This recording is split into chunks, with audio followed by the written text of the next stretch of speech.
Clash किस किस्म का होगा, क्या उसकी टाइमिंग होगी, ये तो डिपेंड करता है। हमने तो अगर वायलेशन अगर होती है तो हमने तो रिस्पॉन्ड करना है, और जिस तरह का वो इनिशिएटिव लेंगे उसी तरह फिर रिस्पॉन्स भी उनका उसका दिया जाएगा इंशाअल्लाह ताला, और भरपूर दिया जाएगा।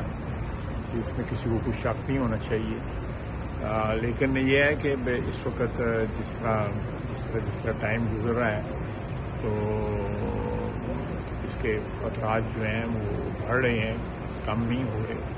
बहरहाल इंटरनेशनल कम्युनिटी भी इस भागदौड़ में लगी हुई है कि कोई दोस्त ममालिक भी, इस खित्ते के ममालिक भी, बड़ी ताकतें भी, कि ये क्लैश की सूरत हाल जो है अवर्ट हो जाए।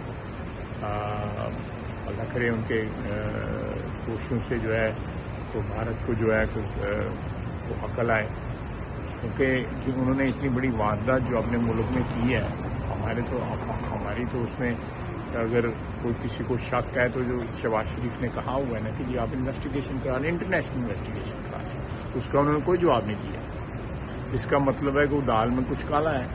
अगर उन्होंने ये सारी वारदात की है तो ये वारदात किसी मकसद के लिए की है, और वो मकसद सिर्फ ये है कि वो इस किस्म के वक्तन फवक्तन जो है, आप बीजेपी की गवर्नमेंट का आप रिकॉर्ड देख लें कि जब भी उनको वोटों की ज़रूरत होती है वो पाकिस्तान को किसी न किसी मसले में जो है ना इन्वॉल्व कर देते हैं, कोई ना कोई इल्ज़ाम लगा देते हैं।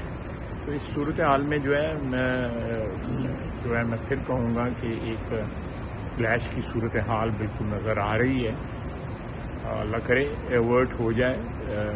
हम कोई जंग मुसल्लत हमारी तरफ से तो कतई तौर पे नहीं होगी, लेकिन हमारे पे अगर मुसल्लत की भारत ने तो उसका जो है फिर ऐसा जिस तरह के खदशात का इजहार किया गया है, तो किस किस्म की एस्केलेशन आप तवक्को करें? क्योंकि आप लोगों ने कहा कि बड़ी शहादतें हैं कि वो हमला कर सकते हैं। मुझे उसकी क्या होगी मैं उस डिटेल में स्पेकुलेट भी नहीं करूंगा।